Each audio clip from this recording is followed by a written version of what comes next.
నమస్తే, welcome to our channel. నేను పద్మిని. ప్రస్తుతంతో పాటు ప్రముఖ పంచాంగకర్త, వాస్తు జ్యోతిష పండితులు, హస్త సాముద్రిక నిపుణులు మేడికొండూరు విశ్వనాథ్ ప్రసాద్ గారు ఉన్నారు. మాట్లాడదాం. నమస్కారం అండి. ఓం మాతాపితృ గురుభ్యో నమః. నమస్కారం. ఇవాళ రేపు స్ట్రెస్ లెవెల్స్ ఎలా ఉన్నాయో జనాలకి మనకు తెలిసిందే. రకరకాల సమస్యలతో ఇబ్బంది పడుతూ ఉన్నారు జనాలు. ఎవరైనా మమ్మల్ని ప్రొటెక్ట్ చేస్తే బాగుండు, మమ్మల్ని ఎవరైనా రక్షిస్తే బాగుండు అని భగవంతుడిని సైతం నన్ను కాపాడు స్వామి అని అడిగేవాళ్ళు ఖచ్చితంగా ఉంటారు. మరి ఇలా ఖచ్చితంగా ప్రొటెక్షన్ అంటే మారుపేరు హేరంబ గణపతి అని నేను చదవటం జరిగింది. ఎంతవరకు కరెక్ట్ ఇది? గణపతి స్వరూపాల గురించి మీరు వివరిస్తూ ఉన్నారు. ఈనాటి ఎపిసోడ్లో హేరంబ గణపతి గురించి తెలుసుకోవాలి అనుకుంటున్నాము. అలాగే ఆయన ఆరాధన ఎలా చేయాలి, త్వరితగతిన ఆయన ప్రసన్నం అవ్వాలి అనంటే మేము ఎటువంటి విధి విధానాలని పాటించాల్సి ఉంటుంది, ఇవన్నీ ఒక్కసారి మీ ద్వారానండి. పంచవక్త్రం మహాదేవం, త్రినేత్రం సింహవాహనం, పాశాంకుశధరం దేవం, హేరంబం ప్రణమామ్యహం. ఇది హేరంబ గణపతికి సంబంధించిన ధ్యాన శ్లోకం.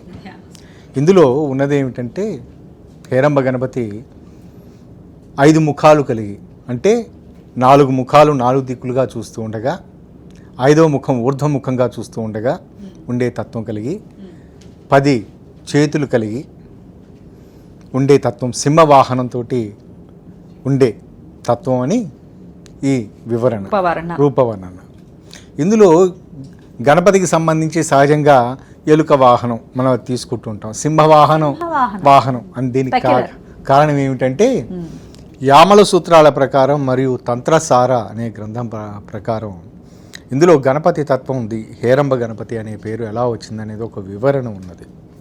ఏమిటంటే, పార్వతీదేవి ఆవిడ చాలా ధ్యాన నిమగ్నురాలై ఉండి, తనని ఎవరు డిస్టర్బ్ చేయకుండా ఉండాలి అని, ఎవరి ద్వారా ఇది లేకుండా ఉండాలి అనే ఉద్దేశంతో గణపతికి ఒక ప్రత్యేకమైన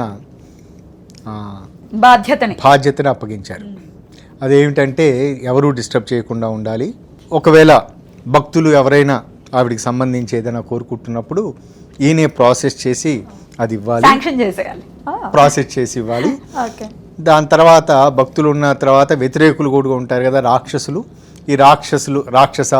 ఈ వర్గం ఈవిడ ధ్యానాన్ని భగ్నం చేయకుండా ఉండటానికి వారిని అరికట్టాలి అనే తత్వంతో గణపతికి. మరి అటువంటి సందర్భంలో నలుదిక్కులుగా అన్ని వైపులుగా చూడటానికి ఆయనకి ప్రత్యేకంగా, ఇప్పుడు మన కెమెరాలు ఉంటాయి చూసారా, ఈ విధంగా సీసీటీవీ లాగా ఆయన ప్రతి అంత సర్వైలెన్స్ అనమాట.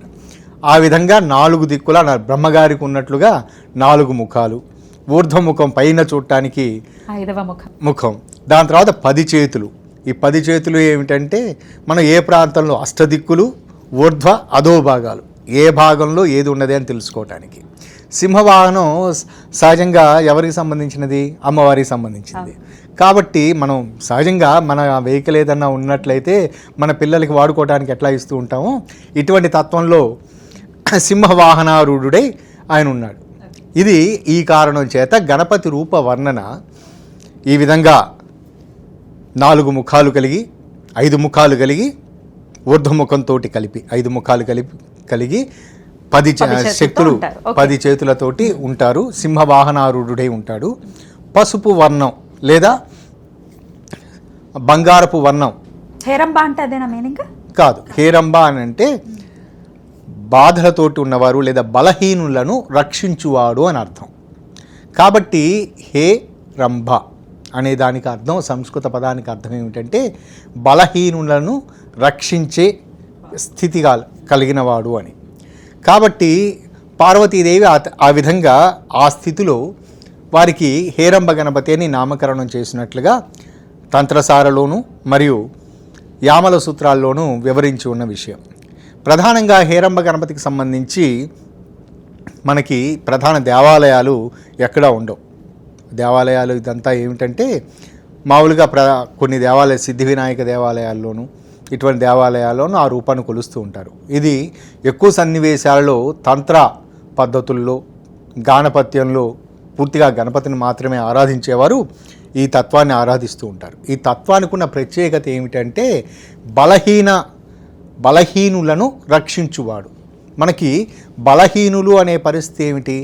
శారీరక బలహీనత, మానసిక బలహీనత, ఆర్థికపరమైన బలహీనత. సహజంగా మనకి ఉండేవి ఈ 3 రకాల బలహీనతలు. శారీరక బలహీనతలు అన్న సన్నివేశంలో అనారోగ్య లక్షణాలకు సరైన వైద్య విధానాలు లభించకపోవటం, ఆహార నియమాల లోపం ఉండటం, వీటి కారణం చేత లేవలేని పరిస్థితి ఉండటం, ఇది ఒక రకమైన తత్వం. మరొక రకమైన తత్వం ఏమిటంటే శారీరక బలహీనత అన్నప్పుడు శారీరక దారుఢ్యం సరిగా లేని పరిస్థితుల్లో వారిని వ్యతిరేకించే శక్తులు లేదా వారి వ్యతిరేకించే వర్గాలు వీరిని ఇబ్బంది పెట్టే పరిస్థితి, వీరి మీద దాడి చేసే పరిస్థితి. కొన్ని సందర్భాలలో ఇప్పుడు ప్రస్తుతం ఉన్న కొన్ని ప్రాంతాలలో ఉన్న రాజకీయ పరిస్థితులు వీటన్నిటిలో చూసుకుంటున్నప్పుడు ఒక వర్గం వారు మరొక వర్గం వారికి ఆధిపత్య ధోరణితోటి, ఒకరు అధికారంలో ఉన్న పక్షం అయితే అధికారంలో లేని పక్షం వారిని ఇబ్బంది పెట్టే పరిస్థితులు, తద్వారా వారు ఆ ఇబ్బందులను నుంచి బయటపడటం కోసం అజ్ఞాతంలోకి వెళ్ళే పరిస్థితులు ఇటువంటివి ఉంటాయి. ఇటువంటి సన్నివేశాలలో హేరంబ గణపతి ఉపయోగపడుతుంది. రెండవది మానసికపరమైన బలహీనతలు. మానసికపరమైన బలహీనతలు అంటే మనలో ఉన్న ప్రజ్ఞ ఏమిటో మనకు తెలియదు. కొన్ని సందర్భాలలో తెలియకుండా కొన్ని బలహీనతలకు లోనవుతూ ఉంటాం. అది బహుశా దురలవాట్లు కావచ్చు, జూదక్రీడలు లాంటివి కావచ్చు, ఇటువంటి తత్వం. అందులోకి ప్రవేశించిన తర్వాత, అందులోకి వెళ్ళిన తర్వాత క్రమంగా ఏమిటంటే విసుగు ఏదో సమయంలో వస్తుంది, కానీ మానుకోలేని మానసిక స్థితి అనేది ఉంటుంది. ఆ సమయానికి, సాయంత్రం అయ్యే సమయానికి వారు ఖచ్చితంగా ఆ దురలవాటికి దగ్గరికి వెళ్ళవలసిన పరిస్థితి. మనసేమో పొద్దున్నేమో వద్దు ఇంకా వెళ్ళకూడదు, ఆ సాయంత్రం కూడా వెళ్ళేటప్పుడు కూడా అయిష్టంగానే వెళ్తారు, కానీ మానుకోవాలి అని మనసు లాగుతూ ఉంటుంది, కానీ అటువైపు వెళ్ళాలి అని. ఇటువంటి బలహీనత, ఇటువంటి స్థితి నుంచి బయటపడటానికి. మూడవది ఆర్థికపరమైన బలహీనతలు. ఆర్థికపరంగా ఉండే బలహీనతలు ఏమిటి? ఒకటి మనకి సరైన సంపాదన లేకపోవటం, లేదా సరైన అవకాశాలు లేకపోవటం, కొన్ని సందర్భాలలో ఎదుటి వారికి అప్పులు ఇవ్వటం, అప్పులు వసూలు చేసుకోలేక తిండి మానుకునే పరిస్థితి, లేదా కొన్ని సందర్భాలలో అప్పులు తీసుకోవటం, దాన్ని తీర్చలేని పరిస్థితి. ఇవన్నీ బలహీనతలు. ఇటువంటి బలహీనమైన స్థితిలో ఉన్నప్పుడు ఉపయోగపడేది బలహీనులను రక్షించువాడు గణపతి, హేరంబ గణపతి. అంటే ఒక రక్షణ కవచంలాగా ఇది ఉపయోగపడుతుంది. ఇక్కడ ఈ మొదట వివరించినట్లుగా శారీరకపరమైన బలహీనతలు అని వివరించిన సందర్భాలలో దీనికి ఒక ఉదాహరణ చెప్తారు. నా దగ్గరికి ఒక రాజకీయ నాయకులు వచ్చారు. వారు ప్రభుత్వం మారిన తదుపరి వేరే రకంగా చాలా ఇబ్బందులు ఎదుర్కొంటున్నా, నా మీద చాలా కేసులు ఇవన్నీ పెడుతూ ఉన్నారు. రీసెంట్ టైమ్స్లోనా? ఈ మధ్యకాలంలో అంటే గత 10 సంవత్సరాలుగా కొంతమందికి ఇది చెప్పాను. రాజకీయపరమైన విషయాలకు సంబంధించి నా దగ్గరికి ఒక రాజకీయ నాయకులు వచ్చారు. అంటే ఇది చాలా కాలంగా, గత 10 సంవత్సరాలుగా ఇది చాలామందికి చెప్తూ ఉండటం జరిగింది. అదేమిటంటే ప్రభుత్వం మారిన తర్వాత అధికారంలో ఉన్న పక్షం వీరిని ఇబ్బందులకు గురి చేస్తుందని వీరి అజ్ఞాతంలోకి వెళ్ళిపోవటం, ఏ విధంగానూ వారికి రక్షణ లేదు అనే మానసిక స్థితిలో ఉన్నప్పుడు కలిశారు. నాకు వారికి ఏదైనా రెమెడీ చెప్పడానికి ఏది పాలుపోక వారికి సంబంధించి హేరంబ గణపతి ఈ మంత్రాన్ని వారికి ఇది చెప్పి, ఇది మీరు రెగ్యులర్గా చేసుకుంటూ ఉండండి, మీరు మీ జాగ్రత్తలు మీరు తీసుకుంటూ ఉండండి అని. క్రమంగా వారు చేసుకోవటం, అటువంటి దానికి ఒక ప్రత్యేకమైన పద్ధతి వారికి వివరించాను. ఈ పద్ధతి వివరించిన తదుపరి, వారు చేసిన తదుపరి క్రమంగా బహుశా మొదటి 30 రోజుల్లోనే వారికి క్రమంగా వాళ్ళ సొంత ప్రాంతానికి వెళ్ళటం, వారికి ప్రత్యర్థులుగా భావిస్తున్న వ్యక్తులతోటి వీరి రాజకీయ పార్టీ మారకపోయినా వారితోటి స్నేహం కుదరటం, ఇటువంటివన్నీ చక్కగా జరుగుతున్నాయి. ఇది ఒక 2-3 ఎగ్జాంపుల్స్లో చూశాను. ఆ తదుపరి ఇక్కడ మానసికపరమైన ఇబ్బందికర స్థితి అంటే, ఒక సందర్భంలో నాకు ఒక మిత్రుడు, నా ప్రారంభంలో 1995-96 ఆ ప్రాంతంలో జ్యోతిషం మొదలుపెట్టిన కొత్తల్లో నా దగ్గరికి ఒకరు వచ్చారు. వారికి పేకాట ఆడటం అలవాటు బాగా అయింది. ఆ పేకాట నుంచి బయటపడాలి అనే కోరిక అతనికి ఉంది. దానివల్ల చాలా అప్పులు చేశారు, కుటుంబపరమైన సమస్యలు వస్తూ ఉన్నాయి. కానీ సాయంత్రం అయ్యే సమయానికి వారికి అక్కడికి వెళ్ళాలి, ఏదో రకంగా అప్పు చేసైనా ఆడాలి, పోయిన డబ్బులు ఎక్కడ డబ్బులు పోయాయో అక్కడే వెతుక్కోవాలి అనే మానసిక స్థితి రావటం, ఇష్టం లేకుండానే వెళ్ళటం, ఇటువంటి స్థితిలో ఆయన ఉన్నారు. నేను మానుకోవాలనుకుంటున్నానండి కానీ మానుకోలేని నిస్సహాయ స్థితిలో ఉన్నాను అని చెప్పారు. నాకు అప్పుడు అనిపించినది హేరంబ గణపతికి సంబంధించిన మంత్రం వారికి ఇచ్చిన తర్వాత బహుశా వారు ఇందులో నుంచి బయటపడటానికి మార్గాలు ఏమిటంటే విసుగు చెందటం, అంటే పేకాట ఆడి అందులో పూర్తిగా తను అటెంప్ట్ చేసిన ప్రతిసారి డబ్బులు పోగొట్టుకున్న పరిస్థితుల్లో అతను మానుకునే అవకాశాలు ఉంటూ ఉంటాయి, ఇంకా నా వల్ల కాదు అని. ఆ విధంగా జరిగినప్పుడు పూర్తిగా ఆర్థికపరమైన నష్టాలు ఉంటాయి. కాబట్టి మరి దేవుడు ఏ విధంగా వారికి సహాయపడతాడో అటువంటి జరిగినప్పుడు ఇంకా ఆర్థికపరమైన ఇబ్బందుల్లోకి లోనవుతుంటారు కదా. విచిత్రంగా ఏం జరిగిందంటే అతనికి సంబంధించి ఆయన వెళ్ళాలనుకున్న క్లబ్ దగ్గరికి ఏ రోజైతే అక్కడికి వెళ్ళాలనుకుంటున్నారో అక్కడికి వెళ్ళే సమయానికి అక్కడికి వెళ్ళటానికి వీరికి అందుబాటు లేకపోవటం, రవాణా సౌకర్యాలు లేకపోవటం, మరొక క్లబ్కి వెళ్ళే సమయానికి అక్కడ పూర్తి కావటం, అక్కడంతా హౌస్ఫుల్ కావటం, కేవలం చూడటం మాత్రమే. ఈ విధంగా కొన్ని రోజులు పాటు ఆ విధంగా జరిగి క్రమంగా ఆ విధంగా విరక్తి పుట్టింది. దాని తర్వాత ఇప్పటికీ ఆయన చేస్తూ ఉన్నారు. ఇక మూడో రకమైన స్థితి ఏమిటంటే ఇది ఆర్థికపరమైన స్థితి. ఈ ఆర్థికపరమైన స్థితిలో ముందు చెప్పినట్లుగా, నా ప్రారంభంలో చెప్పినట్లుగా వారికి ఆర్థికపరంగా క్రమంగా కుదుట పడటం జరిగింది. ఇప్పటికీ బహుశా 96 నుంచి ఇన్ని సంవత్సరాల పాటు ఆయన ఇప్పటికీ హేరంబ గణపతిని ఉపాసన చేస్తూ ఉన్నారు. ఉపాసన అంటే మంత్రం చదువుకుంటూ ఉన్నారు. ఇది చక్కగా బాగా ఉపయోగపడుతూ ఉంది. ఇక దీనికి సంబంధించి ఏమిటంటే హేరంబ గణపతికి సంబంధించి నాకు ప్రాథమికంగా మొట్టమొదట పూర్తిగా దాని గురించి తెలిసిన విషయం ఏంటంటే కృష్ణమూర్తి గారు, మన కృష్ణమూర్తి పద్ధతి అని చెప్తూ ఉంటారు కదా. కృష్ణమూర్తి గారికి ప్రధానమైన శిష్యులు మాచేశ్వరరావు గారని ఒకరున్నారు. వారు కాలం చేశారు, కీర్తిశేషులు. వారు నాకు ఈ గణపతి తత్వాన్ని, గణపతి గురించి వివరణ ఇవ్వటం వారు నాకు బోధించారు, సవివరంగా చెప్పారు. వారు నాకు ప్రత్యేకమైన గణపతి తత్వానికి, హేరంబ గణపతికి సంబంధించిన మంత్రాన్ని చెప్పి ఈ మంత్రాన్ని చేయండి అని చెప్పారు. బహుశా నాకు వ్యక్తిగతంగా నేను ఉపయోగించుకున్నాను. ఆ తదుపరి చాలామందికి మీకు ముందు వివరించిన ఉదాహరణ చెప్పాను. ఇందులో ఈ ప్రత్యేకమైన ఈ మంత్రాన్ని నేను మీకు ఇప్పుడు చెప్తాను. ఇది బహుశా ఈ తంత్ర పద్ధతిలో చెప్పే మంత్రం కాదు. ఈ బీజాక్షరాలను ఉపయోగిస్తూ ఎవరైనా చేసుకోవచ్చు. ఓం హ్రీం గం హేరంబాయ స్వాహ. ఈ మంత్రం ఓం హ్రీం గం హ్రీం హేరంబాయ స్వాహ. ఇందులో హ్రీం అనే ప్రత్యేకమైన బీజాక్షరం పెడతానికి కారణం ఏమిటంటే సింహవాహనారూఢుడై ఉన్నాడు అనే తత్వం చేత ఆ బీజాక్షరాన్ని పెట్టి ఆ విధంగా చేశారు అని నాకు మంత్రశాస్త్రవేత్తలు తెలియజేశారు. దీని పూజా విధానం ఏ విధంగా ఉంటుందంటే, ఎటువంటి కష్టం ఉన్నా, మనం చాలా లోలో ఉన్న పరిస్థితుల్లో, అంటే చాలా బలహీనంగా, మానసికంగా, శారీరకంగా లేదా ఆర్థికంగా బలహీనమైన స్థితిలో ఉన్న సన్నివేశాల్లో మనకి ఎవరు ఆదుకోవట్లేదు, మనల్ని మనమే రక్షించుకోవాలి, ఇటువంటి మానసిక స్థితిలో ఉన్నప్పుడు మొట్టమొదట సంకల్ప బలం పెరగటానికి, సహజంగా బయట నుంచి ఎక్స్టర్నల్గా ఏదో జరుగుతుందనే దానికంటే మనలో ఆత్మస్థైర్యం పెరగటానికి ఈ గణపతి దోహదపడుతుంది. దాని తర్వాత చుట్టుపక్కల మనకి ఉన్న సన్నివేశాలు ఇవన్నీ క్రమంగా మనకు అనుకూలిస్తాయి. ఈ తత్వానికి మరొక సారూప్యంగా ఉండే గణపతి తత్వం మరొకటి ఉన్నది. అది అనిరుద్ధ గణపతి అని.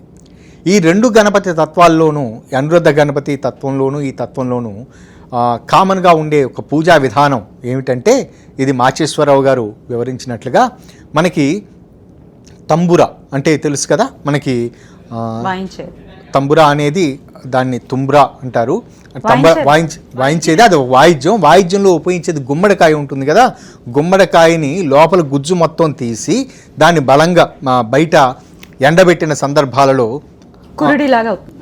అవుతుంది. అటువంటి తంబుర ఒకటి తీసుకుని అటువంటిది మనం తయారు చేసుకుని చిన్న గుమ్మడికాయ, మంచి గుమ్మడికాయ అయితే అది కొంచెం పసుపు వర్ణంలో ఆ విధంగా ఉంటుంది. దాన్ని తీసుకుని దాని లోపల గుజ్జు మొత్తం తీసేసి దాన్ని బాగా ఎండబెట్టిన తర్వాత అదొక పాత్రలా తయారవుతుంది. ఆ పాత్రలో మట్టి వినాయకుణ్ణి ప్రతిష్ఠించి, అంటే మనం ఎప్పుడైతే మొదలు పెట్టాలనుకుంటున్నామో, ఇది సహజంగా మనం మొదలుపెట్టే సమయాలు సంకష్టహార చతుర్థి లేదా బుధవారం లేదా వాళ్ళకి తోచిన ప్రతి సందర్భంలోనూ ఎప్పుడు అయితే కష్టాల్లో ఉన్నామని వాళ్ళు ఫీల్ అవుతూ ఉంటారో, ఆ కష్టాల నుంచి బయటపడటానికి మార్గం గురించి ఎప్పుడైతే వెతుకుతూ ఉంటారో ఆ సమయంలో నేను ఇందాక చెప్పిన మంత్రాన్ని వారి కుటుంబంలో పెద్దవారి చేత కానీ లేదా వారి గురువుల చేత కానీ మరొకరి ఎవరి చేతనైనా చెప్పించుకొని ఈ గణపతి తత్వాన్ని, ఇది మట్టి గణపతిని, ఇక్కడ ముఖ్యంగా మట్టి గణపతి అని చెప్పడానికి కారణం ఏమిటంటే సహజంగా గణపతి రూపాలకు సంబంధించి గణపతి వృత్తాంతాన్ని గురించి మనం తెలుసుకున్న సన్నివేశాలలో పార్వతీదేవి అమ్మవారు మట్టితోటి గణపతిని తయారు చేశారు అని ఒక కథనం కదా. అందుచేత మట్టి గణపతి అని తీసుకోవటం. రెండో సౌలభ్యతల కొరకు మనం ఏమిటంటే కొన్ని సందర్భాల్లో చేయలేని పరిస్థితి వచ్చినప్పుడు దాన్ని ఆ గణపతిని మనం సిద్ధి వినాయక చవితికి నిమజ్జనం ఎలా చేస్తూ ఉంటామో ఆ విధంగా దాన్ని నిమజ్జనం చేయడానికి అనుకూలంగా ఉండే విధంగా అందుచేత మట్టి వినాయకుడిని అందులో ఆ పాత్రలుగా ఉండే తుంబ్రాలు, తుంబర దాంట్లో పెట్టేసి ఒక పసుపు వర్ణం లేదా బంగారపు వర్ణం కలిగిన ఒక వస్త్రాన్ని కప్పి నువ్వులు, నల్ల నువ్వులు మనం ఉపయోగిస్తూ ఉంటాం చూసారా, ఈ నల్ల నువ్వులు గోధుమలు ఈ రెండు సహజంగా మన జ్యోతిష్య శాస్త్ర ప్రకారం నల్ల నువ్వులు శనికి, గోధుమలు రవికి, రెండు ఆపోజిట్ తత్వాలు, విరుద్ధ తత్వాలు కలిగిన స్థితిలో ఉంటాయని చెప్తుంది. ఈ రెండుని ప్లస్ మనం గణపతికి ఇష్టమైనది ఈ కాదు గరిక వీటితోటి ఆరాధన చేస్తూ ఈ మంత్రాన్ని 108 సార్లు చదువుకుంటూ కొన్ని సందర్భాల్లో ఒక్కొక్కసారి నల్ల నువ్వులు, కొన్నిసార్లు గోధుమలు, కొన్నిసార్లు ఈ గరిక వేస్తూ ప్రార్థన చేసిన తర్వాత మంత్ర సాధన చేసిన తర్వాత 108 సార్లు చేసిన తర్వాత ఆ తదుపరి వారు స్వామివారికి వారికి ఇష్టమైన కుడుములు నైవేద్యం పెట్టి అందులో ఉన్న ఏవైతే ఈ నల్ల నువ్వులు, గోధుమలు ప్లస్ మనం ఉపయోగించిన ఈ గరిక వీటిని ఇంటి చుట్టుపక్కల చల్లటం, వారు కొంచెం ధరించి ఇంటి చుట్టుపక్కల చల్లటం వలన చాలా అనుకూలమైన ఫలితాలు ఉంటాయి, వారు పూర్తిగా రక్షించబడతారు. ఇక మరొక పద్ధతి ఏమిటంటే ఇది పూర్తిగా వారు కొన్ని రోజులు చేసిన తర్వాత ఆ విధంగా ఉన్న పాత్రని దాంట్లో దాన్ని జాగ్రత్తగా పక్కన దాచిపెట్టుకొని ఈ విధంగా 48 రోజుల పాటు మొదటి 21 రోజుల్లోనే వాళ్ళకి అనుకూలమైన ఫలితాలు ఉంటాయి. వారికి అనిపిస్తుంది మేము పూర్తిగా ఒక రక్షణ కవచంలో ఉన్నాము అనే భావన వారికి ఏర్పడుతుంది. క్రమంగా వారి సమస్య తీవ్రతను బట్టి అది క్రమంగా సాల్వ్ కావటం, అదేదో ఎక్స్టర్నల్గా అద్భుతాలు జరిగినట్లుగా కాదు కానీ ప్రాక్టికల్గా ఎప్పుడో కొన్ని దొరుకుతుంది. కొన్ని సంవత్సరాలు వెళ్ళిన తర్వాత వెనక్కి తిరిగి చూసుకుంటే ఇదేదో అద్భుతం జరిగిందనే ఫీలింగ్ అయితే ఖచ్చితంగా కలుగుతుంది. గుమ్మడికాయని అట్లాగే ఉంచండి, దాన్ని అది ఎప్పటికీ పాడు కాదు. బహుశా ఏదన్నా వర్షంలో తడవటం, నీళ్లు ఈ విధంగా పడినప్పుడు కులిపోయే అవకాశాలు ఉంటాయి. అందుకని ప్రారంభంలోనే దాన్ని బాగా ఎండబెట్టినప్పుడు అది చాలా కాలం పాటు ఉంటుంది.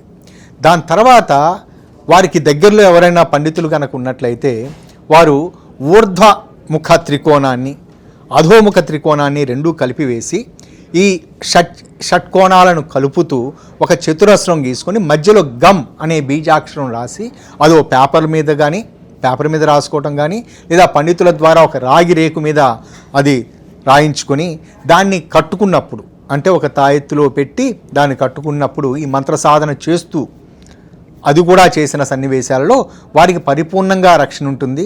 కొన్ని సందర్భాల్లో మనం చూస్తూ ఉంటాం, చాలామంది నేను తరచూ యాక్సిడెంట్లకు గురవుతున్నానండి, పడిపోతున్నాను, ఇటువంటివి బహుశా దానికి కూడా యాక్సిడెంట్లు అంటే వీరికి అనారోగ్య సమస్యలు లేకుండా వేరే వారి తప్పిదాల వలన మనం వెళ్తూ ఉంటే, రోడ్డు మీద వెళ్తూ ఉంటే పక్క నుంచి ఎవరో వచ్చి కొట్టారు స్కూటర్ మీద, ఇటువంటివి చిన్న సరిపోతుందా సార్? దానికి ఏమైనా సైజ్ చిన్నది చాలు. 1 ఇంచ్ బై 1 ఇంచ్గా ఉండే ఒక రాగి రేకు మీద ఊర్ధ్వముఖ అధోముఖ త్రికోణం, ఈ షట్కోణాలను కలుపుతూ ఒక చతురస్రం, మధ్యలో బిందువు, ఆ బిందువు దగ్గర గమ్ అనే బీజాక్షరం, ఇది వ్రాసి లేదా పండితుల చేత రాయించుకుని ఒక తాయెత్తులో పెట్టి ఈ పూజా విధానం చేస్తున్నప్పుడు దాన్ని ఆ రాగి రేకును అలానే ఉంచి ఉంచి 48 డేస్ తర్వాత మనం దాని తర్వాత వాళ్ళు ధరించుకున్నప్పుడు వారికి అది ఉన్నంత కాలం వారికి పరిపూర్ణమైన రక్షణ ఉంటుంది, పరిపూర్ణంగా అనుకూలమైన ఫలితాలు ఉంటాయి. అద్భుతం సార్. గణపతి గురించి తెలియజేస్తూ ఉన్నారు, అన్ని రూపాల గురించి సవివరంగా తెలియజేస్తున్నారు. వాళ్ళు కూడా తెలుసుకోవాలి అని కోరుకుంటున్నారు. అందుకు ప్రేక్షకుల తరపున కృతజ్ఞతలు. నమస్కారం అండి. నమస్కారం.